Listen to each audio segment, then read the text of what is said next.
We bought this property for $1.5 million in August of last year from a mom and pop seller. He had owned the property for 18 years, never exceeded $200,000 in gross revenue. We're going to push $700,000 this year. So we essentially 3.5x the revenue in just a matter of a year. Bought it for 1.5. It just appraised for 4.5. I've got a guy who has an amazing podcast, getting some great guests. He is also doing boutique hotels, trying to attack a niche in real estate that not many know about. I never want to own a boutique hotel in Scottsdale because there's 6,000 short-term rentals in Scottsdale alone. But if you go into an area like San Diego, they have very strict short-term rental regulations, and so we can go in with a boutique hotel. We know that we don't have the risk of being oversaturated with Airbnb competition. What's the hard part about finding boutique hotels? It's a lot easier than multifamily right now, but the biggest challenge is... What's going on, wealth builders? Today, I've got a guy who has an amazing podcast, getting some great guests. He is also doing boutique hotels and just out in San Diego, crushing it, trying to just attack a niche in real estate that not many know about. And I actually want to learn about it because I might, start a boutique hotel one of these days. I got Rich Sommers. What's up, man? Ryan, appreciate you having me on the show, man. It's a pleasure to be here. I'm loving the set and the whole vibe you got going on here. Yeah. I got to ask, dude, are you Filipino? My mom is Taiwanese. She grew up in Taipei, and then my dad grew up in Holland. Okay. Yeah. And where? Holland, yeah. Oh, okay. Just outside of Rotterdam. Yeah. Do people ask you if you're Filipino? You look like you could be like Pacific Islander. I get that all the time. People are like, hey, I know you got a little Asian in you. What are you? I'm like, hey, my mom is, Taiwanese. Ah. Yeah. I think a lot of people could also think you're black. Do people think that? No, but sometimes like girls that go on dates with me, they're like, oh, like I've dated black guys in the past. Yeah. That's funny. Yeah. So yeah, I was always wondering because I've seen like now you're doing super good on your podcast. And I was like, first time I ask him is what's his ethnicity? Because like I'm confused. And a lot of people always ask me because they think I'm Latin. And I'm like, nope, just Filipino and white. Yeah. Yeah. So tell me a little bit about what you got going on, man. Yeah. So right now, man, we're cranking. We're going all in on the boutique hotel space. Yeah. I see it as an opportunity. It's almost like blue ocean. Yep. When I got into real estate, I was doing a lot of multifamily stuff. I was doing a lot of short-term rentals.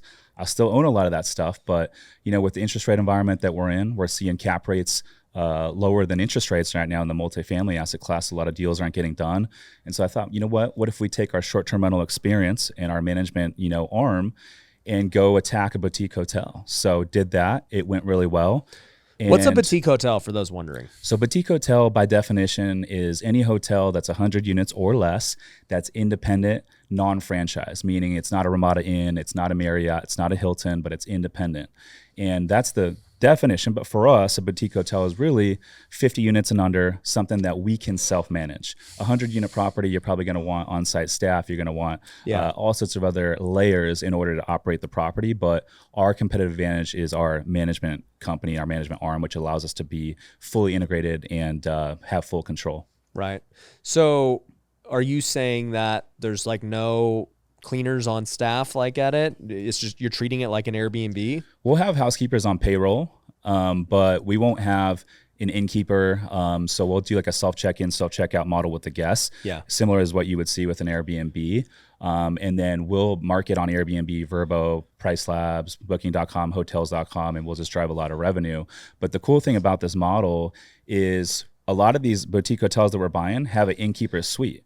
And traditionally, the innkeeper will live on the property and it would be the nicest suite on the entire property. Typically, they're large with kitchens, living rooms, sometimes 2 bedrooms. And so because we're operating remotely, we can renovate that innkeeper suite and bring it in online for additional revenue. And then the $50K, $60K that the seller was paying the innkeeper for payroll, it just drops to the bottom line now. Oh, got it. That makes sense. So no one's on like you're just going to go walk in like an Airbnb. Nobody's checking you in like a normal hotel. And I'm sure you're creating its own website so you don't have to just only be reliant on Airbnb. Yeah, we'll create its own website, its own social media. We'll have all its own branding, and then it will all be managed by our hospitality brand, which is Excelsior Stays. But the best part about that is it gives us multiple exit strategies. So as we scale the portfolio, we can either exit to a big operator and sell the whole portfolio, or we can exit one property at a time. Yeah. So are they is your goal to just rent them on Airbnb, or is it to eventually like get everyone to just go to this self-booking website and run ads to that and all that? The goal is to grow our direct booking platform. So we Yeah. have our own hospitality brand. So we manage short-term rentals and boutique hotels, our own stuff, plus Yep. for third-party owners in 10 markets right now around the country. Okay, so this website will have everything you own. It is. And so what we do is we have a Wi-Fi system called StayFi in all of our Airbnbs around the country, all of our boutique hotels. So if you're a guest, let's say you check into one of our Airbnbs, you and your family, you and all your kids, in order to get in the Wi-Fi, you have to put in your email address, contact information. And so we populate all of our guests' contact information. We put them onto a drip campaign, and then we send them weekly mailers, getting them to come back and direct book at another one of our properties. What that does is it gets the guest off of the platform, so it makes us more independent, but it also saves the guests on OTA fees, and it saves us on OTA fees, because you never want to be controlled by Airbnb, because the second they change their rules, you're going to be affected as a host. Yeah. Well, and just it's going to cost you more. Like Yes. they're going to take their, what do they take now these days? Most of them take about 15%. So currently Airbnb charges the host 3%, the guest pays 12%. Vrbo, the host pays the entire 15%. Right. And so if I'm a betting man, that 15 is probably going to go up over time. Yeah, that makes sense. And I guess the way I would think about it, if I had like an actual hotel, I'd be thinking, well, okay, I'm going to pay 15% to Airbnb. Why not just run PPC ads? And like, what would the difference end up becoming as time went on? Right. That's a really good way to look at it. Because you're paying Airbnb anyway for traffic. Mm-hmm. You're just buying their traffic. Why can't you buy it? You know, it's like, hey, San Diego luxury hotel. Right. I think the main problem with that model would be there's not much of a trust that is established. So there'd be a little trust factor with the guests. But with this model, we're paying the OTA fee initially. We're still getting that guest information, and now there's the trust factor because they already stayed at one of their properties and they know what to expect in terms of like a level of service. Yeah. Have you thought about this? So I just stayed at this place called Sensei. It's in Palm Springs. So it used to be Larry Ellison's private golf course. So this dude bought a golf course 10 years ago just for himself, and there was one house on it. And so he ended up building like 5 guest house and by the way, his guest house is like 5,000 square feet. And so like he had 4 guest house. His main house is like 50,000 square feet. And for 10 years straight, it was just him. And I was talking to the staff because they had seen my stuff, and they were like, yeah, we've been here. And, you know, he'd come like once a year or something. And, you know, we just maintained the whole golf course. I was like, what the heck? This is crazy. But what he ended up doing was putting it up public so anyone could use it now. And he turned it into like this wellness boutique hotel type vibe. So like, I think the maximum amount of guests that can stay on there is like 30 or 40. And now they got like massage and all these like things going on. And it's cool. I mean, they have golf obviously, but you know, take away the golf. Have you ever thought about like creating an experience like that? Yeah, no, absolutely. It's something that we think about all the time with the boutique hotel space. Is like, okay, as we grow, as we evolve, you know, I had a guy on my podcast a little while back, but he studies demographics, and he wrote a book called Big Shifts Ahead. Okay. And so he labeled all the different demographics based on the decade you were born. And so he said those that were born in the 80s or late 90s, the millennials, he calls them the sharers, because they want to go have these experiences and they want to share it with all their friends on social media. Oh, and so sure. I thought they wanted to go have it with their friends, but you're saying they just want to make content. They want to make content, but they want to share these cool experiences with their friends. Yeah. Whether it's a local restaurant or whether it's a place to stay. Yeah. And so it makes sense, because if you look at the restaurant industry or any hospitality space, things are evolving right now. So, you know, the Applebee's, the Chili's, all those chain restaurants that our parents loved that were super popular back 30, 40 years ago are all phasing out. So, Applebee's and Chili's. Yeah. Like, what about Sizzler? I know. Sizzler's another one. But, you know, if you look at a lot of these, like, you know, metro areas, like I live in downtown San Diego, all the restaurants in my neighborhood, and these are like the best restaurants in all of San Diego. Yeah. None of them are chain. No, they're all like, you know, gastropub type stuff. Yeah. And even if one of the restaurants does very well and the ownership group is like, hey, let's do another one, they'll open another restaurant down the street, but it will not have any of the same branding. It won't have the same menu. It'll be completely different because of this. I got a funny story with that. So back to Applebee's. when I was playing minor league baseball. Like Applebee's is great because they had a happy hour after the game, and it was like you could get $4 wings and tacos and all this crap. And my wife, when she'd be like, I do not want to go to Applebee's, and I'm like, well, it's the only thing open and it's cheap and whatever. And her name for it was Crapplebee's. So, that's one thing. Second thing, with that chain, well, with the successful, I don't know what you'd call it, but like here in Vegas, there's this chain of Korean barbecues. And like, they start one, super successful. Then like, a couple blocks away, like you said, there's another, but it's a different one. And then one day I realized, I was like, wait a minute, the same guy owns all these, he just has 10 different brands, but they're all Korean barbecue with a little bit different stuff. Yeah. I got a buddy that he's part of a restaurant group. They own like 8 restaurants all in San Diego. And you would never know as a guest that any of them are like part of the same group at all. They're all completely different vibe, different menu, different names, everything. But people love them. Yeah. That's hard to do, man, to like really come up with a new concept over and over again. Yeah. I don't want to be in the restaurant industry. Like good, successful restaurants, like 8% margins. I'm not interested in that. We see a lot of hotels that like have like food and beverage. I'm like, that's fine. We'll pick it up, but we're going to like lease that out to a third party operator. Yeah. I'm not trying to get in the restaurant business at all. Speaking of that, so the place I stayed at, Sensei, they have one restaurant, on the place. It's Nobu. It has its own private Nobu. Love Nobu. You can't eat it unless you're staying there. I love Nobu. What do you like to eat in terms of sushi? I'll eat anything. I mean, I love Toro. I love it all, dude. Yeah. I'm a big nigiri sashimi guy, but yeah, the Turo, all that stuff is so good. Yeah. I go like 3 times a week. To Nobu? No, not Nobu. Oh, just sushi. There's a spot down in San Diego, kind of right next to our office where like a lot of private equity guys go, but super good. And man, I'm addicted. Yeah, no, sushi's great. Entrepreneurs, if you want to grow your business, there is no better investment than your own personal brand. The smartest thing I ever did was start creating content and investing into my brand. Ever since then, we've been able to triple our business. I've been able to raise more money than ever to continue buying more real estate. And it's all because I create content just like this. Now, a lot of people have asked me, Ryan, how am I supposed to do it? I don't know where to start. I don't know who's going to edit it. I don't know even what kind of setup or camera or anything to do. Well, here's the thing. We can help you with all of that at Pineda Media. We have a podcast checklist that you can actually get for free at pinedamedia.com that's going to go over everything you need on starting a podcast. But to make matters even better, we'll actually edit your podcast for you. We'll repurpose it into short form clips like you see on my Instagram and my TikTok so that people will start seeing those clips and watching your podcast and in turn being customers or investors in your business. So if you want the one-stop solution where you can get everything done for you, plus get the education you need to grow your personal brand, then you need to go to pinedamedia.com and book a free call with our team. You can also go get that free podcast checklist and that training program absolutely free by just going there. So go check it out. Basically, with your boutique hotels right now, they're more similar to just like an Airbnb. It's like, hey, everybody's got their unique rooms and, are they studios for the most part?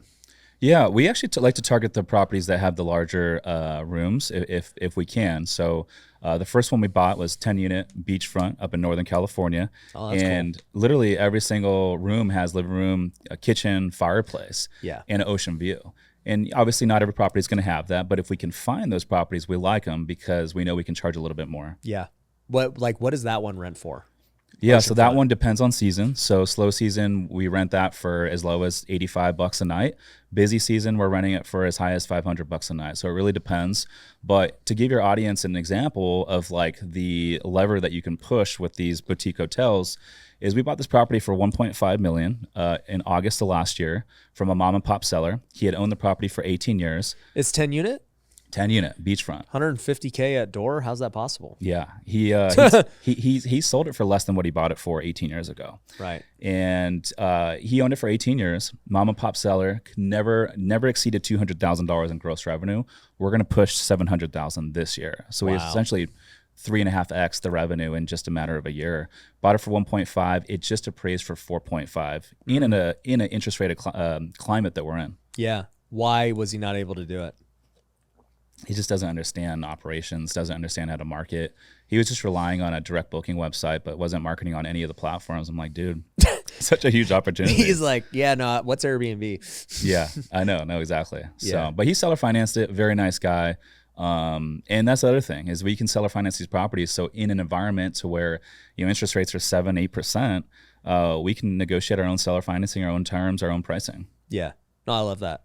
So I stayed at one of those in Malibu, actually right next to the Nobu in Malibu.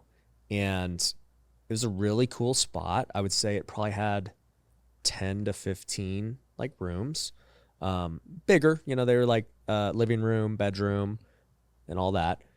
But man, I mean, Malibu's obviously super expensive. It was like $1,500 a night or so. Yeah. Yeah. Yeah, it's expensive. This is more of a rural area up in Northern California, Humboldt County. Oh, I thought you said it was in San Diego. That's why I was confused. Yeah. Okay, so we Humboldt. just bought. I know where Humboldt is. Yeah, we just bought one down in San Diego a couple months ago, and that one's in downtown, and that one's obviously going to be a little bit more expensive in terms of a nightly rate. But this one's up in Humboldt County, black sand beaches, a lot of hiking trails, but it's a little more rural. Got it. Yeah. Okay, that makes sense. Yeah. So, what about what are some of the other ones you've bought? So those are the only two that we bought thus far. We just pivoted over to this model. Okay. And we're looking to buy one more good one to add it to our boutique hotel fund between now and the end of the year. Okay. Where are you looking? Just Cali? We're looking at coastal markets. When I first got into real estate investing, I was, looking for cash flow and I was investing in other parts of the country. And I still own in other parts of the country. But since then, I think my perspective has changed. And the reason I say that is because the time, effort it takes to buy a deal, source the deal, manage contractors, renovate it, is generally speaking going to be the same in the area like Oklahoma versus an area like Santa Barbara, California. However, I know I'm going to create a lot more equity growth in an area like Santa Barbara than I am in Oklahoma. And so now I'm targeting, higher growth markets, sexier markets. And so we're really looking at those kind of places. And also, I think from the hotel perspective, if you go into blue states, it's actually more beneficial than going into red states because there's just a lot more bureaucracy, and those areas tend to have stricter Airbnb regulations. If you like it. Yeah. So like if you go into an area like I own a really nice like luxury Airbnb in Scottsdale. I never want to own a boutique hotel in Scottsdale because there's 6,000 short-term rentals in Scottsdale alone, right? Right. But if you go into an area like San Diego, they have very strict short-term rental regulations, and so we can go in with a boutique hotel. We know that we don't have the risk of being oversaturated with Airbnb competition. That's super smart. What's like the rules with boutique hotel in San Diego versus like they don't count it as a short-term rental? Like you got to have a certain amount of units. How's that work? Yeah. So as long as you buy a property that is zoned commercial and has the hotel designator, those ordinances in a lot of these markets only pertain to residentially zoned properties. Got it. So you're already a hotel, you're commercial, you can do whatever you want to fill it. Yes. Got it. No, that's cool. And I've noticed that too on Airbnb when I go to book. I'm like, man, is this like just somebody's hotel? Why is this on Airbnb? I'm looking for a house. So that makes sense. So you started out in Oklahoma? Like, how did you start your career? Yeah. So first property I bought was 11 units in Cincinnati. How long ago was this? This is back in early 2019. Okay. I was before this. I was always taught from a young age to go to school, get good grades, go to college, and get a job. And for the most part, that's what I did. Have a sales background. I sold cell phones while I was going to college, and then I got into car sales. I got out in 2008. I wanted to sell commercial real estate. So you got out of college in 08? 08, yeah. Okay. Wanted to sell commercial real estate because I was doing really well at sales, and I just knew, okay, you go sell commercial real estate, you can make some big commissions. So I interviewed with CB Rich Ellis, Grubb and Ellis, and they were like, dude, we love your hustle, but this is not the right time to get into the industry. So I found myself on a car lot selling Nissans in San Diego, wondering like, what the hell am I going to do with my life? And I stumbled across a job as an air traffic controller. Hold on. How did you do as a car sales guy? Like, how good were you? Pretty good, man. So what were you making? Car sales, I was doing anywhere from $100,000 to $200,000 a year. Okay, so you were good. And this is while going to college full time. Oh, really? Yeah. Wow. Yeah. So it's fine. I mean, I was happy doing that, but you're working a lot of hours. You're working 60 hours a week. You have one day off. What was the best selling car? Probably the Altima. Yeah. Yeah. What was your margin as a sales guy on a car? What'd you make? Yeah, so new cars, we would only make about $100 a car. No way. Yeah, whether it's a lease or selling a new car, we make $100 to $150. Why even go through the work? I know, that's what I said. If I was the business owner, I'd be like, dude, these guys aren't going to sell these new cars. Like, yeah. What's the point? But used car was where it was at. So Yeah. the used car, the dealership would have a profit margin of anywhere from $2,000 to sometimes $6,000 per car. Yeah. And as a sales rep, you would get about 25% of that. What would happen if you get a trade-in? Do you get any value for getting a trade-in as the sales guy? Yes. Yes, you do get a value as a trade-in. So let's say that you take a trade-in and they're like, hey, we'll take this for $8,000, but then you go to the client and say, hey, we're going to give you $6,000. You get 25% of that $2,000 that you basically downsized it. Got it. Yeah. So whatever you can negotiate to get a better deal. Yes. So if you're making the dealership money, they'll give you a cut. So the new cars, we wouldn't make much, but the incentive was they would always have these bonuses every month. And I remember they would say, okay, because everyone would come in for a new car and we would just flip them over to used, right? We had no incentive to sell them a new. No, that's But they would say, hey, if you guys, sell 20 cars this month and you sell 3 of them brand new, we'll give you a bonus kicker. And so sometimes we would be like end of the month, be like, okay, if I just get 2 new cars out between now and the end of the month, I can get this bonus. And so that's why people would do it. Got it. Yeah. Nissan's wondering, they're like, why can't we sell our new car? Yeah. So anyway, I'm doing that and I'm like wondering like, what the hell am I going to do? I'm working on a car lot, 2008. The job economy is like crashing. The real estate market's crashing. But you were balling in 2008 making that. Yeah. But I was working my ass off, man. Yeah. I was like, I knew this wasn't the end game. Yeah. And so I stumbled across a job as an air traffic controller with the FAA. And they called me. I remember I was in the car lot. They called me and they said, hey, if you can pass a drug test and get out to Oklahoma City, we can start you in 2 weeks. And so I literally packed up like a suitcase, threw it in my car, drove across the country and started 11-year career as an air traffic controller, man. Dang. Yeah. That's a long time. Yeah, it is a long time. Dude, you know what's funny? So I just had this guy, Keaton the Muscle, on. And he's speaking at the next WealthCon. And he was telling me about how he built a helipad on his house. So he has a house that's like on top of a mountain. And he's like, dude, I just built the helipad. I didn't talk to the FAA. I didn't do anything. And so he has a helicopter and he helicoptered here from Salt Lake to the podcast. And I was like, so what's the rules with that? Do you got to like book something with the FAA to do that? He's like, nah, we just go. And I was like, really? You could just fly planes and helicopters and stuff without getting any, like, what if you get in somebody's line or something? Like, how does that work? Yeah. So you have 2 ways to fly. It's like VFR, which is like visual flight rules. And that is like basically just like you're just keeping separated visually. You don't have to talk to any air traffic control. You don't have to do anything really in particular as long as you stay out of the clouds and you can see the other aircraft.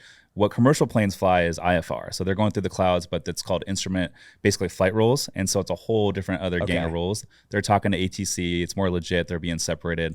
VFR with what that dude did, it's just kind of like, the Wild West. You're just kind of on your own. So he's just doing it. Yeah. And because I wasn't sure. I was like, I don't know if you want to say that live, if that you're supposed to be doing that or not, dude.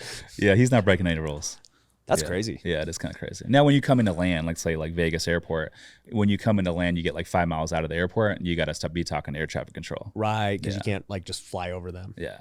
What, did they say anything about flying cars, like rules and stuff? Like, do they talk about it at all? Did not, man. It wasn't really a hot topic. Like when you work for the government, everything happens really slow. So they're not even they're not talking about the future. Yeah. They're like, this flying car thing's never going to happen. Yeah. What's the latest with that? I don't know. I've seen people like create them. I don't know if they're legit or not. I'm surprised Elon Musk doesn't have something in the works. I'm sure he does. I'm sure there's a Tesla that flies. I'm certain of it. It's Tesla mixed with SpaceX, and they're just creating a rocket car. I can see that. Yeah.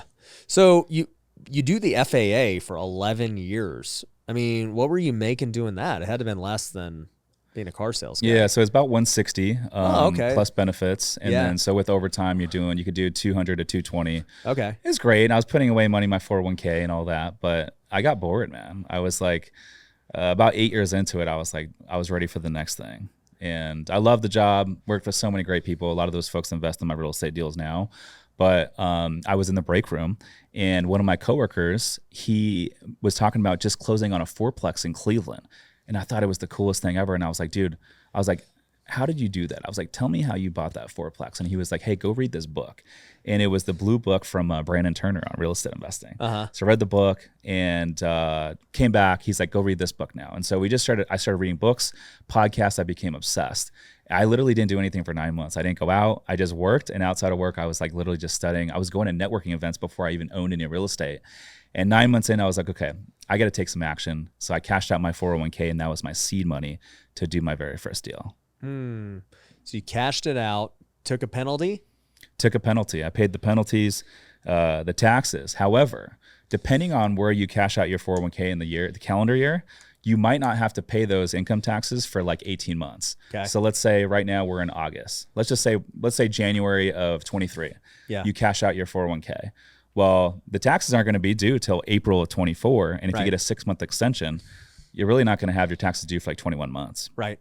Got it. So I leveraged that tax money, rolled that into the real estate stuff, increased the value, bird the money out, and then I used that to pay back the taxes. And so what was that first? That was the Oklahoma deal? It was 11 units in Cincinnati. Oh, Cincinnati, that's right. Yep. And then shortly after that, I partnered with a couple partners that I had for quite some time. And we bought a 32-unit building in Indianapolis, bought that for 1.1. And a couple years later, we exited at about 3.1. Oh, there we go. Yeah. So that was my first couple deals, and then started a real estate apartment investing podcast and met these guys on our podcast. It was a virtual one. I don't have it anymore, but convinced one of these guys to basically like mentor us. And so we did like a mentorship and basically helped us like how to like, underwrite deals, start taking bigger deals down, raise private capital. And that was kind of my jump start into the syndication space. And what happened from there? From there, we took down a couple deals with them, a couple larger deals. We bought a 150-unit townhome style community in Greensboro, North Carolina. We also took down a 145-unit apartment complex also in Greensboro, North Carolina. And then from there, started scaling a little bit. That's when multifamily started to get a little overheated, started doing the short-term rental stuff. And last year in October, I decided, and it was a tough decision, I decided under my current partnership that I was never going to reach my full potential. And so it was a tough decision. Love my partners. They're great dudes. We still own real estate together today. I still love them. And we talk every week. However, I decided to go off on my own. And October went off on my own and, got my own podcast studio and got our own office and started kind of scaling the team. And now we're rocking and rolling. We got our own boutique hotel fund and we're having fun with it, man. Wealth Builders, if you are trying to grow your real estate investing business, then you need to join us at Wealthy Investor. If you have no idea what Wealthy Investor is, it is our coaching program and community. We have helped thousands of students worldwide grow their business. Now, it doesn't matter if you're just getting started and you're trying to get that first deal. We can help you do that. If you're trying to scale your business and go from a few deals a year to a few deals a month or even 7 figures a year, we can help you do that too. In fact, last year alone, we had over 30 students do over $1 million in revenue. And I'd love for you to be the next one. So it's pretty simple. If you're trying to grow your business and wholesale more homes or flip more homes or buy more rental properties, then you need to go to wealthyinvestor.com and book a free call with our team. It's super simple. We'll go on a strategy call with you and figure out how we can help you grow according to your needs. So all you got to do is go to wealthyinvestor.com, book the free call with the team, and we'll see you there. So right now you guys have acquired you got the one in San Diego, or no, the one in Humboldt, right? And then you got, what was the second one on the boutique? Down here in San Diego, 24-unit boutique hotel in San Diego. And you're looking now again just on the coast, just trying to find more deals. We are, yeah. What's the hard part about finding boutique hotels? Yeah. I would say it's a lot easier than multifamily right now. Okay. But the biggest challenge is the financing. Oh. So with the hotel space right now, the financing is going to be our biggest challenge. And the reason I say that is because from a lender perspective, lenders love to lend on multifamily because from a risk-adjusted return profile, multifamily is very safe.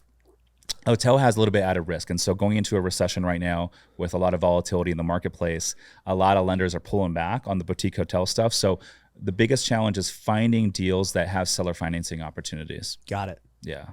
Yeah. Seller finance, it's interesting, right? Because it's always been around. And now that rates are high, people are trying to do it more and more, right? When there was cheap money, it's like, we don't need seller finance. Let's get that cheap money. But yeah, even for me, I'm looking at doing some developments, and I'm like, man, let me go get some seller financing on some of this land and figure it out. Yeah. Lending's definitely dried up. I mean, I noticed it from a year and a half ago to today, especially the creative stuff, the second mortgages, higher leverage stuff was a lot easier to find a year and a half ago, but now it's definitely a lot more challenging. Yeah. Yeah. That makes sense. Tell me about the podcast, dude. Yeah, man. So when I split up with the partners, we had that apartment investing podcast for 3 years. And so I took everything I liked and didn't like about that podcast and then kind of made my own. One thing I didn't love about it was, one, it was virtual. I wanted to be in person.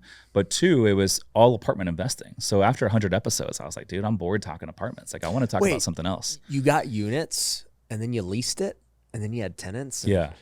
Then you sold it? Nice. Yeah. And you talk about capital raising. I know, raising rents. And it's like, dude, it's cool. But if I'm getting bored, then, the listeners are getting bored, right? Yeah. And so when I split up with my partners in October, I said, hey, you guys keep the podcast. I'm going to take the meetup and I'm going to start my own podcast. And so I basically niched down with this podcast. We talk real estate, business, wealth, but I bring on, athletes. I bring on anyone that has a good story, someone that's inspiring. And now we get to hit a bunch of different talking points. And dude, I don't get bored. So it's great. But we still have the emphasis on real estate investing. Yeah. Yeah.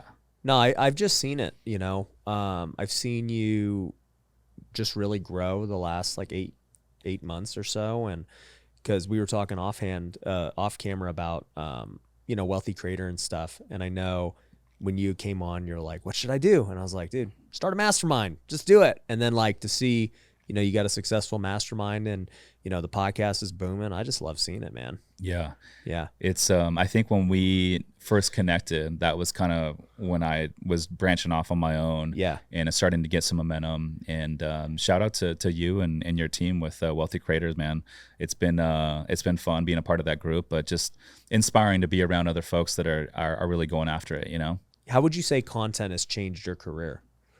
Dude, it's crazy to think about. I didn't start posting content till just over a year ago, maybe like 15 months ago. Up until that point, I was, doing the real estate investing stuff and, I was doing a lot of cool stuff.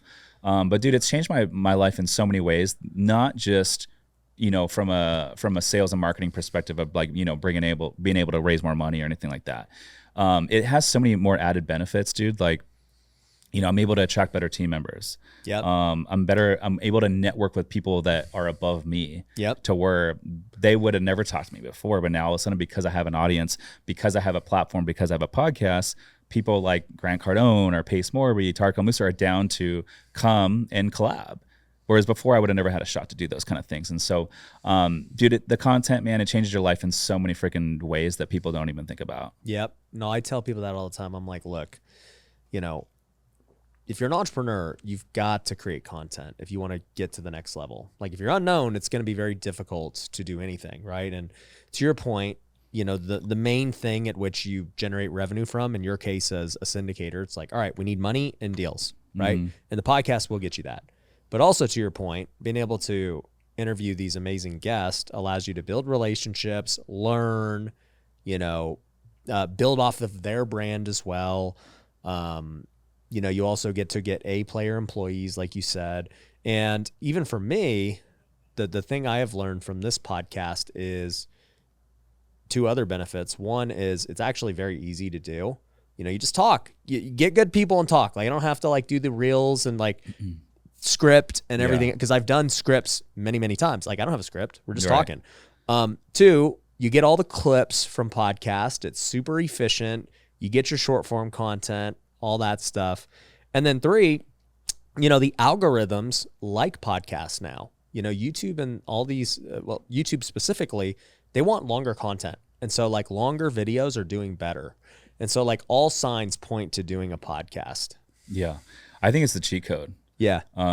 If you look at any of the big real estate entrepreneurs out there, that are making big waves in the space, all of them have a podcast. Yeah. And like you alluded to, man, it's like you do the long form and it's like, well, you don't have to do the short form as much. Yeah. And I don't know about you, but I don't love doing the short form stuff. No. And so you get to just have a conversation. And I always just tell my guests, I'm like, look, I just jump in there. We have a free flowing conversation. I always try to make the guests look as good as possible. Yeah. And if they have any points they want to, hone in on, I'll do that.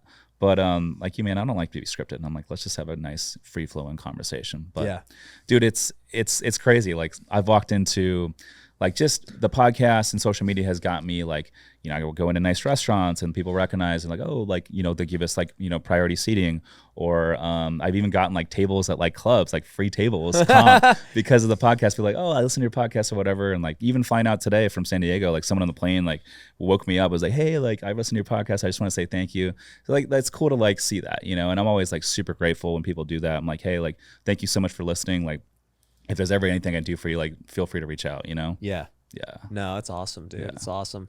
Yeah, I'm a big believer in podcasts. That's why, you know, if you look at my YouTube channel, we don't do the 10 to 15 minute videos anymore. Like I'm just super heavy on, you know, doubling down here on the podcast and making it even better. And, you know, like even with Pineda Media, you know, we made the shift and like we're only doing podcast for our clients. And so like we'll do podcast, we'll repurpose them, we'll create their covers, their brand, all the assets to do a podcast. So anybody can do that at pinedamedia.com. But I'm just such a believer in it. And I think that even in the next, just say 3 years, right? Like you keep doing what you're doing, I keep doing what I'm doing. Like what opportunities are going to come from that? Yeah, I mean, if you look at the extreme example, it's like, well, look at Joe Rogan. Yeah.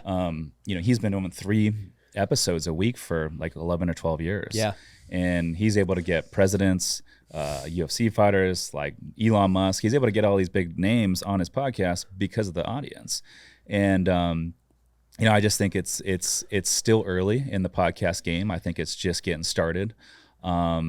And I'm excited to kind of see where it goes, man. What would be your biggest piece of advice to anyone who's thinking about starting one? I would say like you just got to get started. It does not need to be perfect. You don't need to overthink it, because in all reality, you know, your first 15, 20, 30, 40 episodes, you're not going to have a lot of listeners anyway. So I think the key is just get started and just start rocking and rolling, because what you think you want is going to be different once you do 40 episodes. And so it's going to evolve. And it's like business and real estate. Like those who pivot, those who evolve win. It's the same thing with podcasting. So I say, don't overthink it. Just get the equipment and just get started. Yeah. One thing I'll say is, and people need to really understand this, is when you can create, I'm trying to think the best way to say it. Like an audience is a good word, but like a platform that is valuable, people will come to you. And so like an example would be a podcast, right? So it's like people willingly come on the podcast, come to you in your studio because, you know, you have an audience and they know it's going to be good for them. You know, and I've had literally so many crazy people sit right where you're sitting, and I'm just hanging out with them for like 2-3 hours. Just like, you know, these people are very hard to access. Like I was just at Ed Milet's house a couple of days ago, filming a podcast, just hanging out. And it's like, well, the only reason is, you know, I've spent years building this up. So it's like, it's worth his time to be on it because, you know, of the audience and the platform. And like the same thing for me anyways is true of WealthCon. You know, we do this every quarter. We get over 1,000 people. It's an epic event. And literally every week I get texts from people, like very high level people who are like, hey, do you need another speaker at WealthCon? Like they'll come, they'll pay their own dime. They're like, dude, just put me in the lineup and I'm there. And I'm like, I already have like so many, like it's just jam packed. I have to like make this running list of like, all right, so we're going to take this chunk of people this time, and then we're going to take this chunk for next quarter. And it's crazy that like, that's a thing. Yeah. I saw Cody Sanchez posted like a Twitter post yesterday, and I actually like reshared it. And it said, most advice will tell you to become a better networker. But she's like, no, create a place that's so cool, an environment that's so cool that people want to come network with you. Exactly. And it's so fucking true, man. Yeah. It's so true. Exactly. And that's how Cody and I met. She came on the podcast and we hit it off. And then, well, and also too, like the way she came on the podcast, I just DM'd her because this was like, you know, she was already growing, but not to the level she is today. But I was like, I love what you're doing. You're killing it. Like, if you're ever in Vegas, let's do stuff. And she's like, down. And then she was here.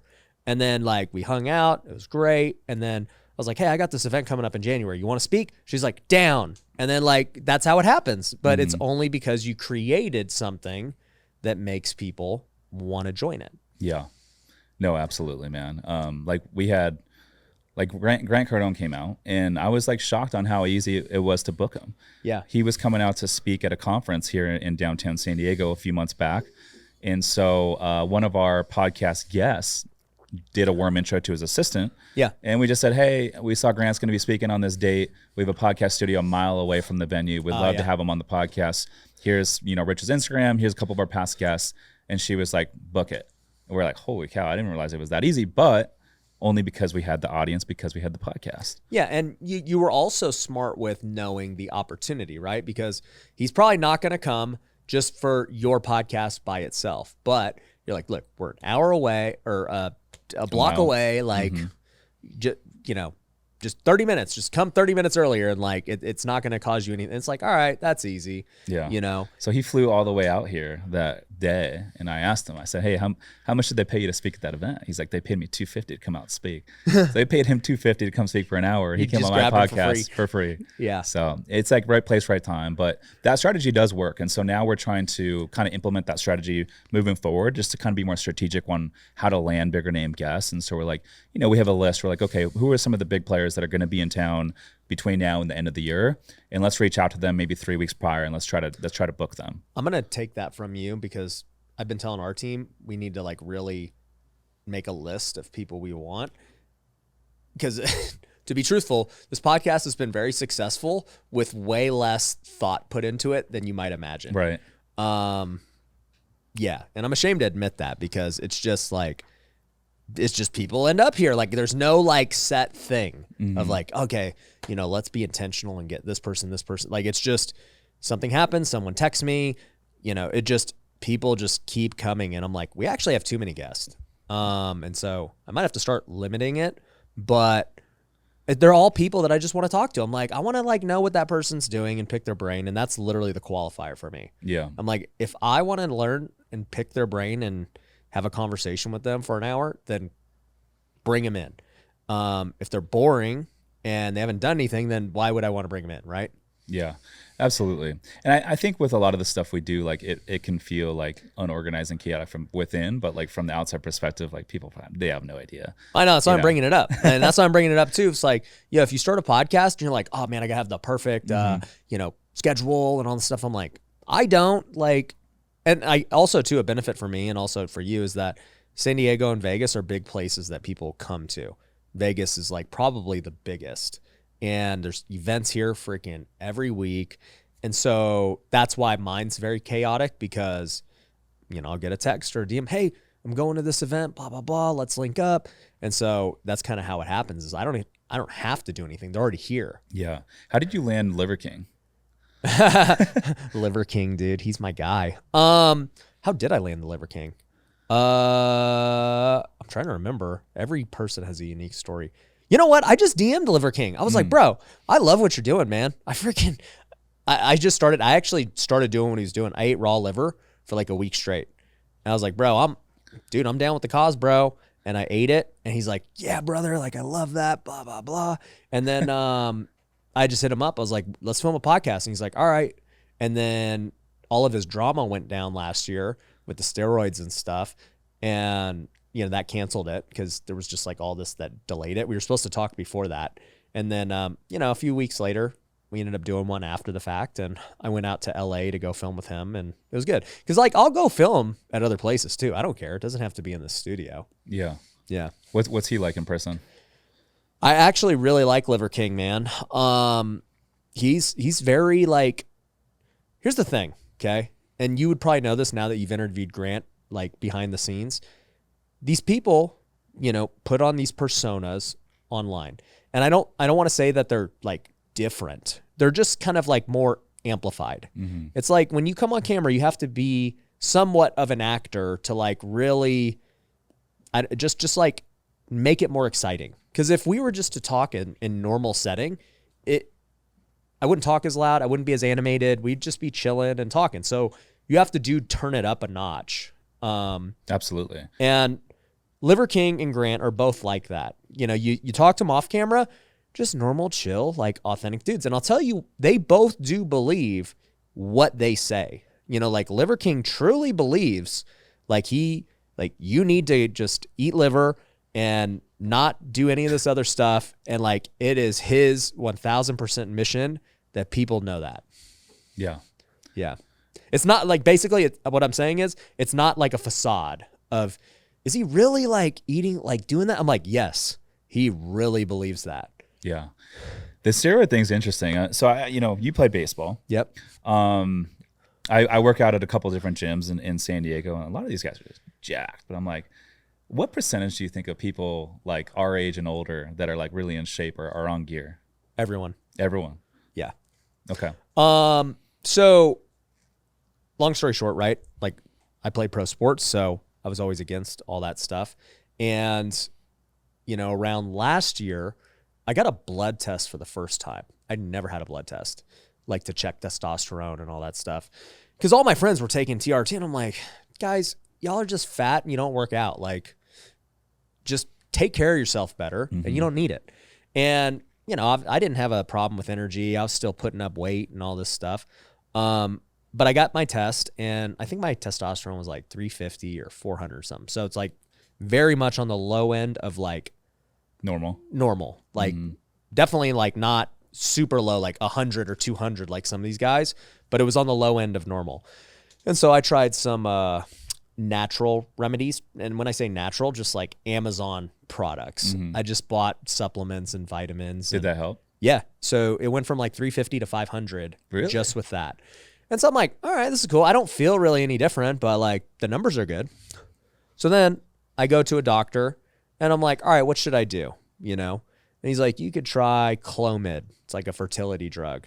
He's like, it has this effect, so whatever. I try Clomid, and I'm like, this doesn't really do anything. It raised it to like 800, but it wasn't really anything. Finally, he says, Ryan, the real thing you need to do is just take testosterone. Like, if you really want to have high, growth hormone and that. And I just had this roadblock in my mind where I was like, that's for, cheaters and stuff.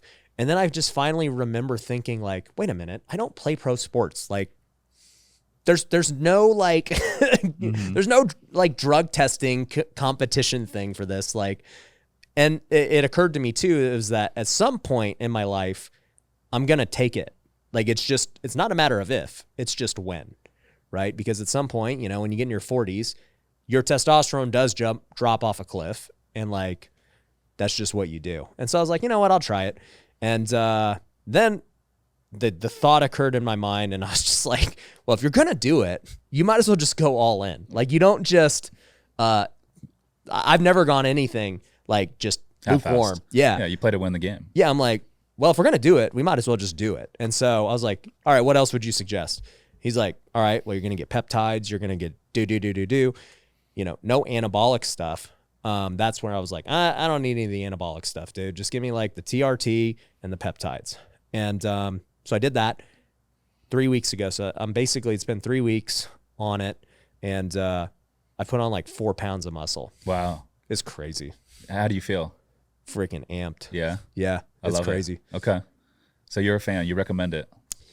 Dude, I mean, I'm probably going to start a business for it, because everybody who I ever tell, like, especially after this podcast, in the comments, people are going to be like, okay, what are you on? What peptides are you on? Where do I get it? All this stuff. And every time like that becomes a thing, I'm like, all right, well, that's a business. Yeah. Dude, I'm a big fan of just getting around people that are in shape. So I'll give you an example. So I was working out this one gym for like 3 years. And I was dating one of the trainers there for like a few months. We stopped dating a little while ago. So I was like, you know what? I'm gonna switch it up for a little while. And there's this like big influencer gym in San Diego called the Compound Lifting Club. And all are they like bodybuilder influencers or what? And women, mostly bodybuilding, but like fitness girls. Yeah, people that are in shape. I mean, the girls look great. Guys look I see why you go. Yeah, and so I switch it up, go over there, and oh my gosh, dude, I've been there 3 weeks now. I've had the best workouts of my life because everyone's in freaking crazy shape. Yeah. And it's like business and real estate. Like, I never want to be the smartest person in the room. So now I'm in this whole new gym where everyone's in crazy shape. I'm probably the least in shape person there, but it motivates the crap out of me. Yeah. And this is the first time in my life where like people are walking up to me. They're like, hey, let's get a lift in. And I've never worked out with people before. They're like, bro, you need to step it up. But now, yeah. So now I'm doing it, and I'm working out with different people. I'm meeting all sorts of different people, but it just pushes me so much harder, man. It's amazing. Yeah. No, you're. What do they say? Your network is your net worth. Yeah. Same thing is true with fitness, right? You hang around fat people, like you're gonna be fat. You're gonna eat crap. You're not gonna. Those people don't want to work out. Like, if you and this is what it was like when I was in college and I had roommates and stuff. Guess what? Like I'm waking up early and I'm working out. Like these people are coming with me just by proximity, right? Today I'm kind of in a weird point in my life because I have my own home gym now. So I used to work out at a gym here called Dragon's Lair, which is owned by my friend Flex Lewis, Mr. Olympia. So it would be that version of what you're talking about in Vegas. Okay. So like influencers and business people and bodybuilders and, they all work out there. But I just love working out at my home gym. And the reason I like it is time. Yes. I literally save like 40 minutes a day not having to drive. And I also have like a big TV. So I don't really watch content and stuff, but that's like my only time. It's like I'm working out, throw whatever I want on YouTube, and I'm going to go pump it out. That's impressive. And so working out in your home gym with the TV on, do you feel like you can get the same level of intensity as you would by going to a big gym? I think the level of intensity is the same, but I'll say my level of intensity was never high to begin with. Like, like my wife will tell you, she's like, make sure you count his reps because he doesn't do his reps. Like in my mind, I'll be like, all right, we got 8 reps. 1, 2, 4, 7, 8. All right, good. And she'll be like, you just did 5. And I'll be like, I counted to 8. I don't know how I missed a couple of numbers, but so I've never been like a super intense gym guy. I'm like, yo, I'm going to come in here. I'm going to lift some freaking heavy weights and do it. But like, I'll tell you with the peptides and stuff, now take what I just said with a grain of salt, since I said I don't count good. You're going to have people over YouTube like, Ryan's on steroids. I don't care. So, but take what I just said with a grain of salt, because like on Monday, or no, it was Sunday. On Sunday, I did 275, 4 sets of 6. So it was a lot of weight. Flat bench with the bar? Yeah. Nice. So I think it's pretty good. Yeah. I'm 180. That's legit, man. Yeah, it's a balancing act. So like my apartment complex that I live in, it's a brand new high rise in San Diego. It's got a 5,000 square foot gym. So when I started working out there a little bit, I was like, man, from a time perspective, I just go down the elevator. Yep. I'll get my workout in. I'm in and out, and like I can shower, go into the office. I'm like saving a lot of time. And it was great.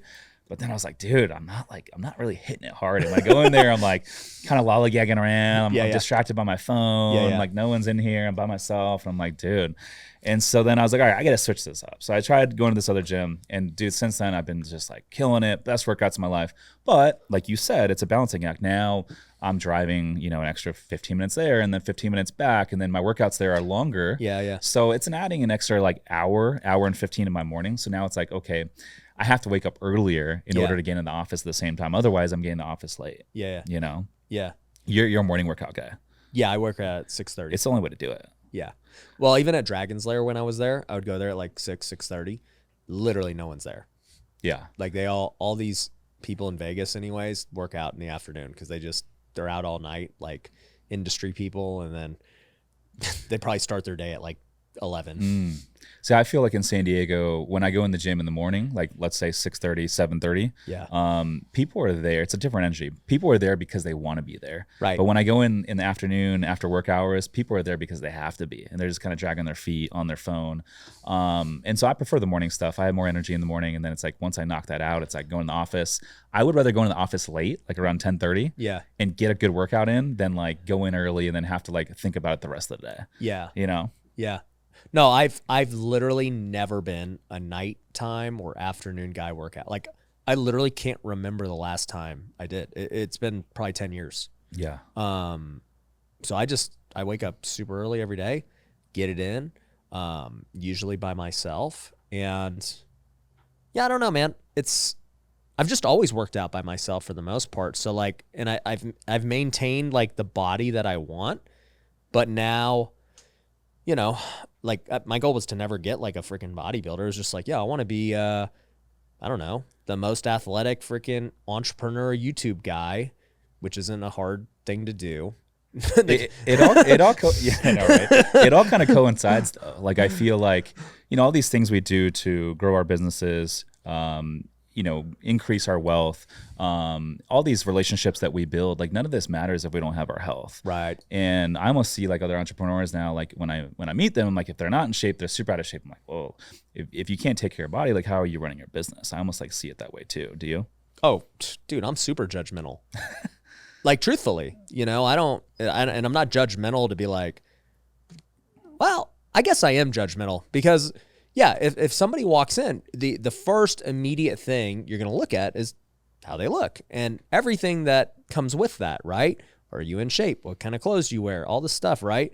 And that's going to start to create this perception of how you think they carry themselves and do everything else. And so whether you like it or not, judgment is a very real thing, and you got to take everything into account when you're choosing whether to hire that person, partner, give money to whatever, right? Like it all plays into the account. How they treat their spouse, how they treat their family, how, they handle faith, how they handle their body. Like all those are indicators of how they probably handle business and their employees and everything else. And so if you're undisciplined in these other areas, like what makes me think you're also disciplined in business? 100%. And that's the right word for it, discipline. It's like if you're not disciplined about the food that you put in your body and being able to go work out, what other areas of your life are you not disciplined in? Well, also too, it just like, bearing like a true health problem. It's also just like a fact of that, you have low standards. You're like, I'm willing to be like this. And it's like, well, I'm not. Yeah. My standard would not allow me. I've never been fat, And I also think like if you're in business, from a confidence standpoint, just to work out, feel good, look good, you're going to have more confidence. And you can't argue that's not going to help your business. For sure. Well, and you're going to have more energy. So I said this on stage one time, and actually one of my students really took it to heart. And it's what, his name's Clint. He was on the show. We were talking about it on the show. He goes, I remember 2 years ago, you were on stage. This is before the Wealthy Way and everything else. And you literally told everyone in the crowd, you said, hey, if you're out of shape, you cannot compete with me. I literally told him that. And I'm like, that sounds like something I would say. And he's like, I took that to heart. He's like, because I was out of shape and it was like you were calling me out saying you have no shot to compete with me. Because guess what? It's true. Like if I work 8 hours and I have energy and I'm in shape and I'm feeling good and you're not, there's just no way you can't compete. And, he lost, I think like 40, 50 pounds and like, he looks great. And, that's the message. It's like, if you're hearing this and you're not in the shape you want to be, and by the way, none of us are in the shape we want to be. No. I want to get in better shape. We all aspire to have our dream physique, whatever that looks like for us. It's like we were talking about, I have no dreams to be this big bodybuilder, right? But my dream physique is like, I want like a pretty carved out 6-pack. I want to be lean so I can play golf and like do the things I do. I have no desire to be huge. Yeah. And then for somebody who's overweight right now, it's like, the 6-pack's not the goal right now. The goal is like, let's just shed 40 pounds. Let's, do this. And that's great for you. Yeah. There's always another level. But I think the beauty of like life and just being, an entrepreneur in general is like, if you're not happy with where you are, whether it's fitness, business, relationships, dating, you can always improve yourself. Yeah. Like go figure out a way to learn a new skill, go figure out a way to make more money, go figure out a way to get in shape. And then your level of high quality options are going to increase. And that's the beauty of life, man, is you can always improve yourself. Yeah. And it doesn't take that long. No, but the problem also is the world tried to standardize like mediocrity. So it's like, no, being fat's cool. Like, yeah. Don't tell them that. What do they call it? Like adulting? I don't know. Like it's okay to like just chill and eat ice cream, watch like, Netflix. We're adulting today. Yeah, just be you. As long as that makes you happy. And I'm like, I don't think that makes anyone happy. All right, number one. Two, it's the same thing too of like, just live your life the way you want to live it, and don't worry about what anyone else thinks, and like, do you. And it's like, all right, you do that long enough, you know, you end up with the results, and and you don't like your life. life. And life moves quick. Yeah. You know, I always like think of life in like a matter of months if you're measuring life. Yeah. And so if you take average life expectancy age of 77 and you subtract however old you are now, so I'm 38, I have about 470 months left before I hit that age. And so if you think about it in that perspective, it's like, it makes you realize, man, 470 months is going to go really quick. Yeah. And so whether it's business decisions or deciding, you know, what I'm going to put in my body, I always think about that, and it makes my decisions super easy. Yeah. Yeah. Well, you know, there's always this thing of you have a choice on every decision you make. Do you want to help your future self and hurt your, you know, short-term self, or do you want to, like, you know, feed your short-term self and like hurt your future self? Like, that's always the decision. It's like, well, I could eat the cookie today. The short-term me is going to love it. The long-term me is not going to like it. Mm-hmm. You know, I could go spend this money today and blow it at the club. The short-term me is probably going to like it. Me tomorrow, not going to like it. Yeah. And it's just, you're always making those decisions. Yeah. You got to enjoy a little bit though. But, oh, I agree. But it's like, you got to pick and choose your spots, you know? Yeah, and so picking and choosing your spots is an interesting thing, because like when I was broke, and you know, it's like, nah, short-term me can't go to the club and go spend money on this dumb crap, right? Mm-hmm. Like, I'll never even reach the long-term me. I'm just going to keep being Right. broke. But to your point, you know, there are people who take it to the extreme and they never enjoy the present. So it's like, today, it's like, nah, you know, I'm going to go on that vacation. I'm going to buy the car. I'm going to do that. And it's not going to affect long-term me at this point. Yeah. You know, like, I'm going to enjoy everything. And I feel like, you know, as an entrepreneur, especially for someone that, you know, is putting out content like you are, a lot of these things that you're alluding to, you know, a lot of people see them as an investment, or not an investment, as a liability, but it could be an investment, you know, driving the nice car or going on a nice vacation. You know, people see those things, and it could help your business depending on the content. Oh, for sure. But, you know, that goes back to, you got to create content. Got to create content. That's the name of the game. But, you know, yeah, you could always make the case for anything that you do in life. You're like, well, you know, the cookie, I could make a case for eating a cookie and it being good for you right now. Like, it's just, you could always make the case for it. But at the end of the day, like, am I buying the watch to, you know, really get more view? Like, no, I'm buying because I want it. Mm-hmm. And a byproduct would be, yeah, ideally I could get more views. But also too, you're going to get more haters. And so it's like, there's always the balancing act of it. You are.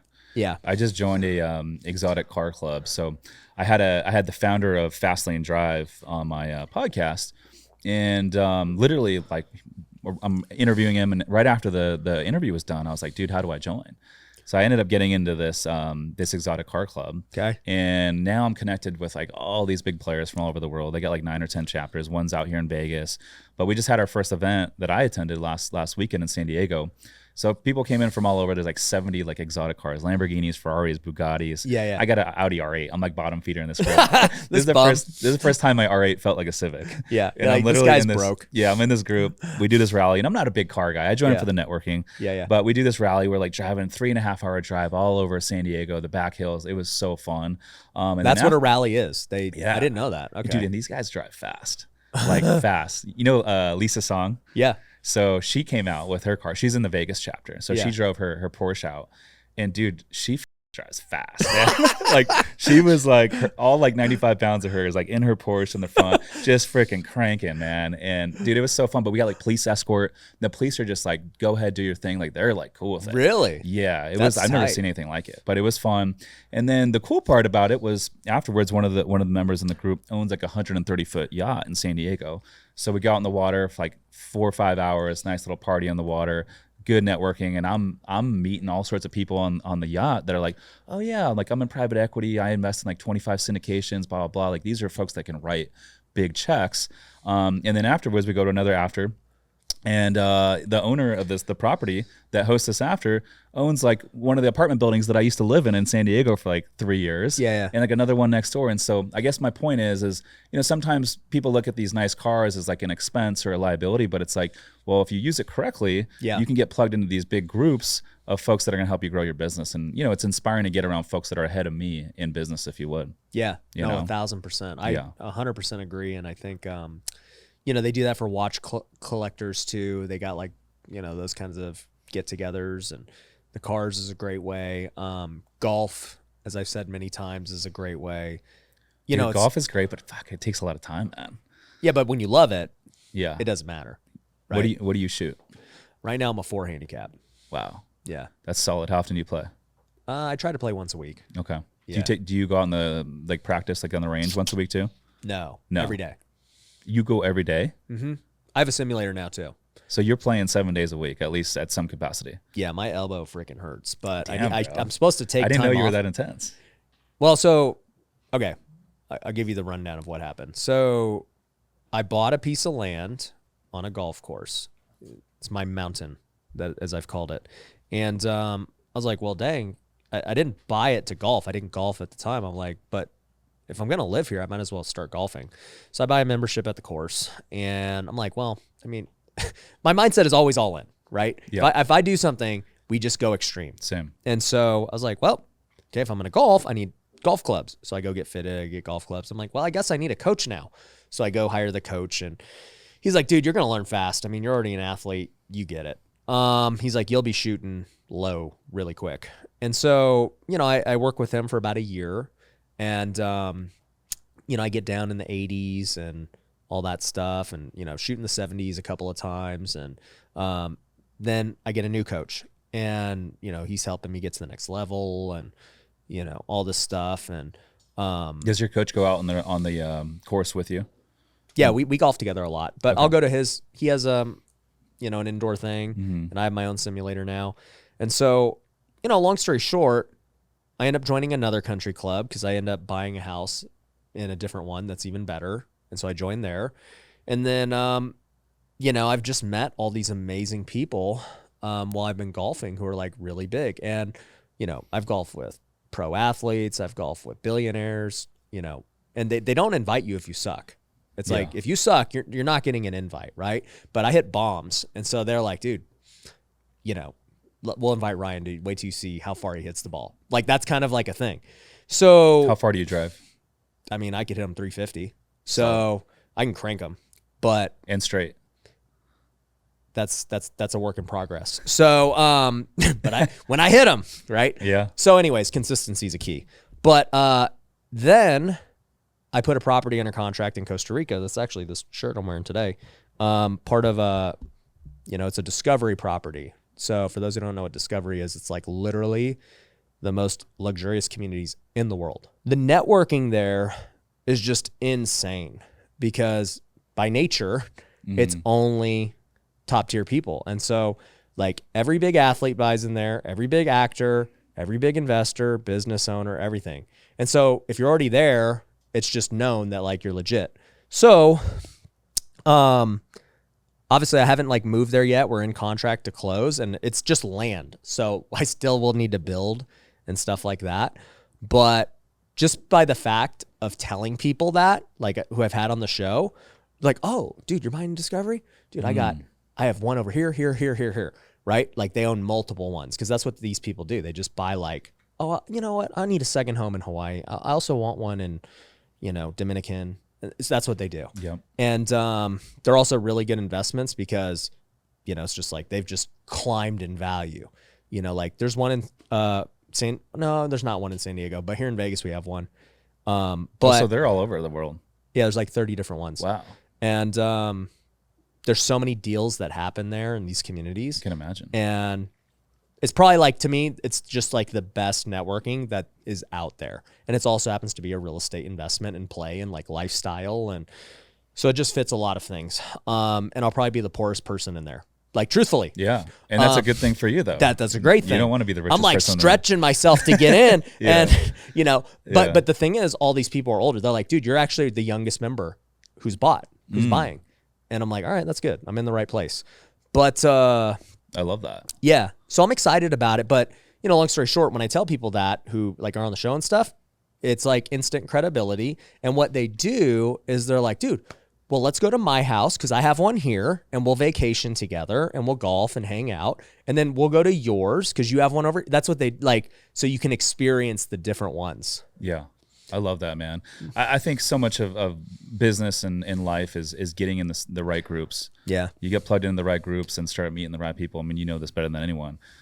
Things will change very quickly for you. Oh, for sure. Yeah. And like, I didn't know golf would lead me down that path. I started it simply as like, I'm an athlete, I'm competitive. If I'm gonna do this, I want to stomp everyone. And now I truly like love the game. Like I watch the PGA every weekend. It's probably the only thing I watch on TV. Now I'm not like watching it for 12 hours straight. It's like I'll watch the highlights.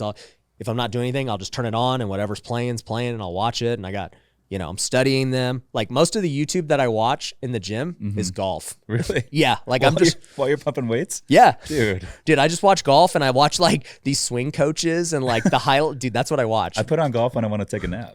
No, dude, it gets me hyped. I'm like, Rory, let's go, baby. Yeah. I love that. You ever go to like live events? I went to one here in Vegas when they had the one event, but no, I haven't been. But no, I love it, man. And I think it's just a challenge. I think every entrepreneur needs to challenge themselves in something totally different than what they do. I think that when you only get focused on one thing and you just make your entire life about that, people will tell you that that's the right advice. I think that's stupid.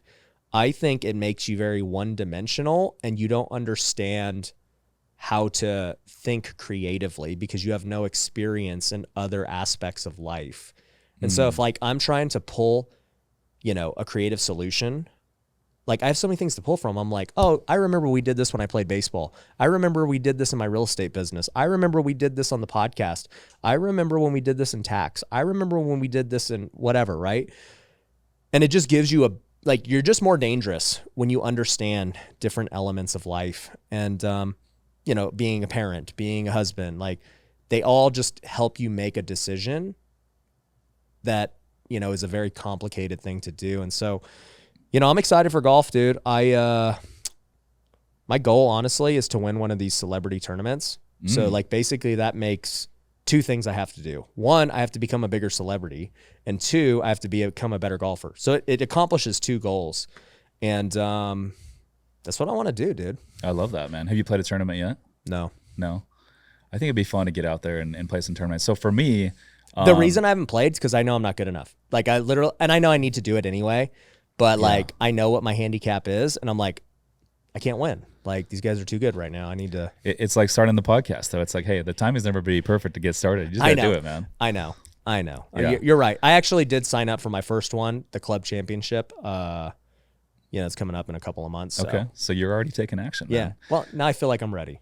So so for me, I was taking lessons, and I went and traveled for like 6 weeks last year, and I stopped taking the lessons. I was going out weekly, and I was making some good progress. I had a coach, and I came back from vacation 6 weeks later, and I never freaking rescheduled the lessons. I still have like 10 lessons I paid for, and Come on, man, you got to do it. So I've gone out a handful of times on the course with my buddies, but I need to get out there. All I need to do is pick up the phone, start booking the lessons, and then from there I'll start rolling. But it is something I want to, get out there and get good at. Yeah. Do you think I can get pretty decent if I just do one lesson a week and then play one round on the weekend?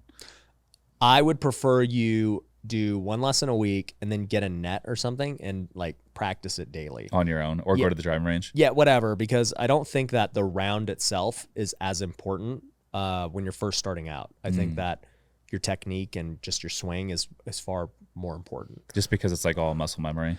Yeah, you just got to get that down. And then, because once you go on the course, dude, you hit a different club every time. You have different lies.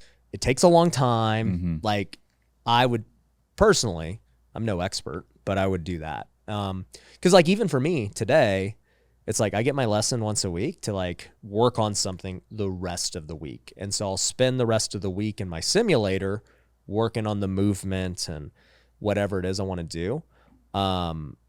And I've actually come to really enjoy it.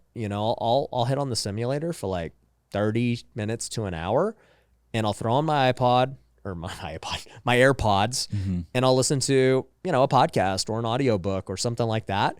And that's like, to me, great, because it's the only time I can actually do it. And I'm like getting double reward. Yeah, that makes sense. Do you think there's a lot of carryover between baseball and golf? There is on the athletic side, in that, I mean, dude, if I could hit 95 mile an hour fastball, I can hit a golf ball that's sitting still.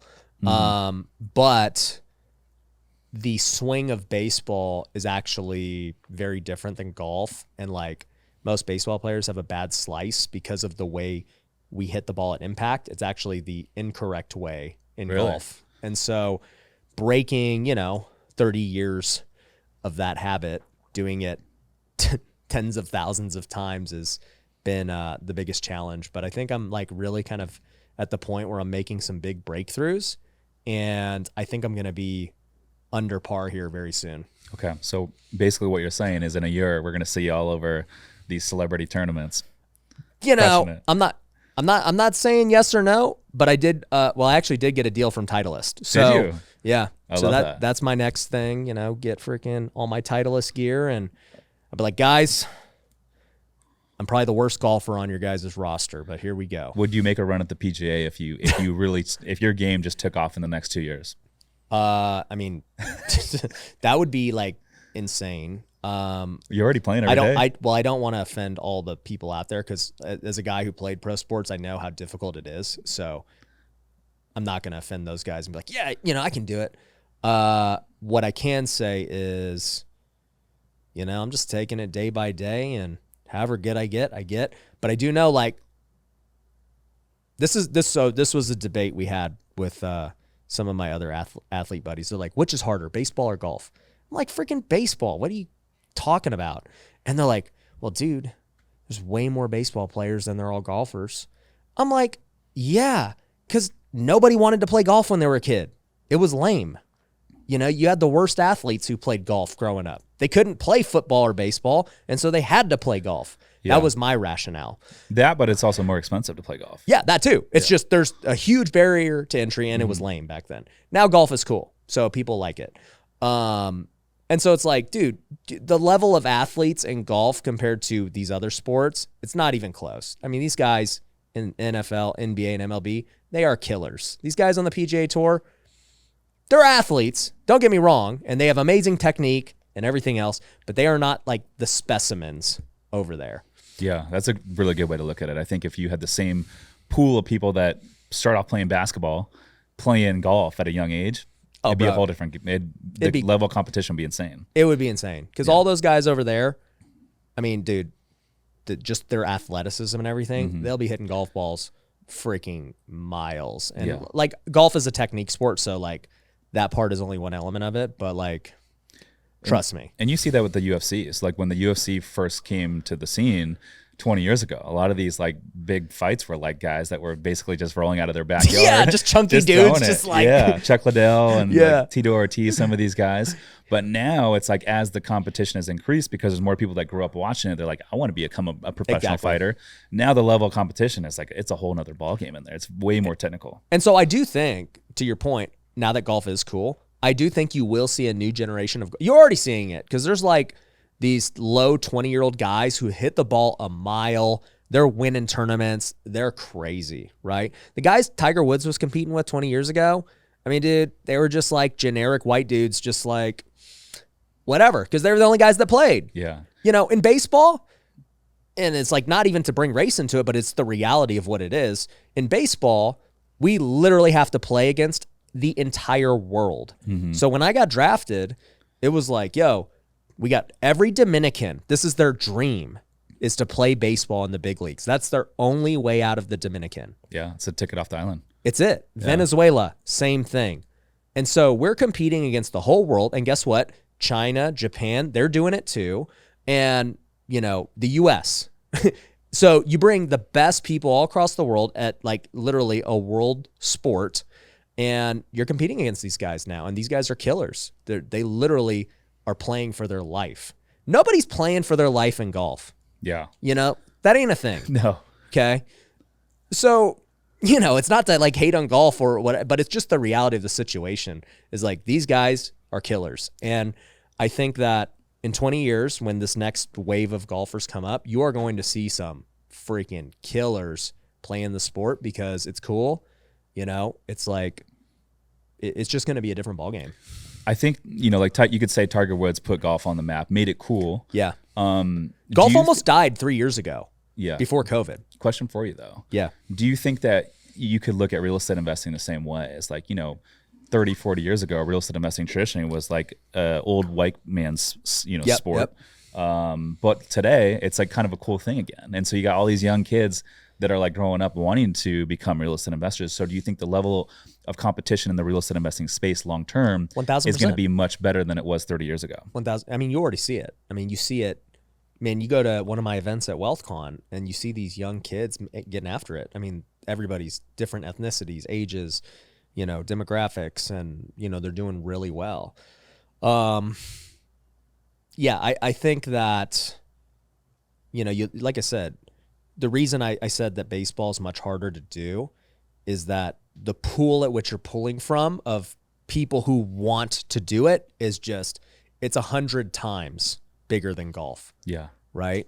And like the pool of people who wanted to golf since they were a young kid is just enormously small relative to baseball worldwide. Basketball and football, they're huge. The people that want to play that. But I think golf is expanding like we're talking about. And I think that, it's definitely going to become more competitive. And you see it now, like I said, a lot of young 20-year-old, mid 20-year-old guys who are dominating the sport because they grew up in an era of like actually training and like building up as an athlete. Whereas, like I said, 20 years ago, it's freaking these dudes who just played at the country club and they were chilling and, like John Daly was like winning things. You're just like, really? Out of shape. Yeah. But even guys like Phil Mickelson, I'm like, dude, 30, 40 pounds overweight, but just gambling.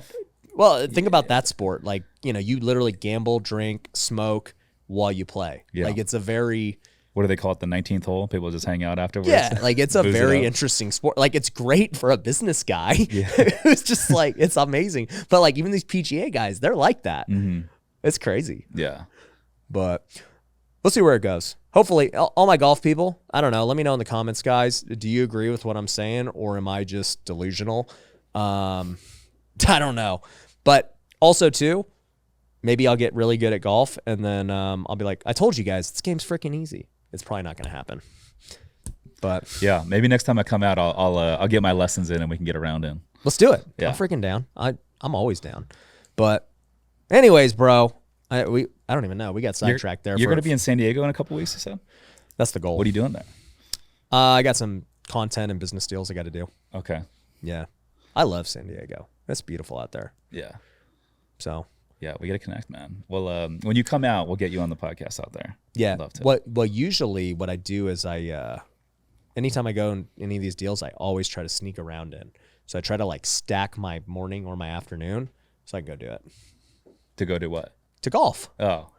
Okay. Dude, whenever I go speak at an event, I always golf. I'll be like, make sure I speak at like 3. Do you fly your clubs out or you rent them? Usually fly them out. Wow. I'm serious about it.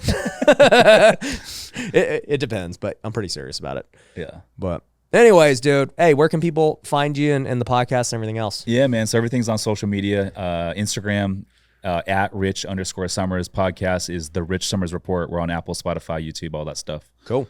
All right, guys, go check Rich out. And, if you're looking at boutique hotels, you want to invest in them, you want to, partner with Rich on a deal, find him a deal. He's looking, so hit him up and, we'll catch you on the next podcast. Peace. We own and operate residential assisted living homes for seniors, usually housing somewhere between 6 and 16 residents in a home. And they're cash flowing on the low end, $10,000 a month. This is solving so many problems I'm having right now because I can't cash flow. This gives me a way to do it. Yep. I can buy real estate even with higher rates.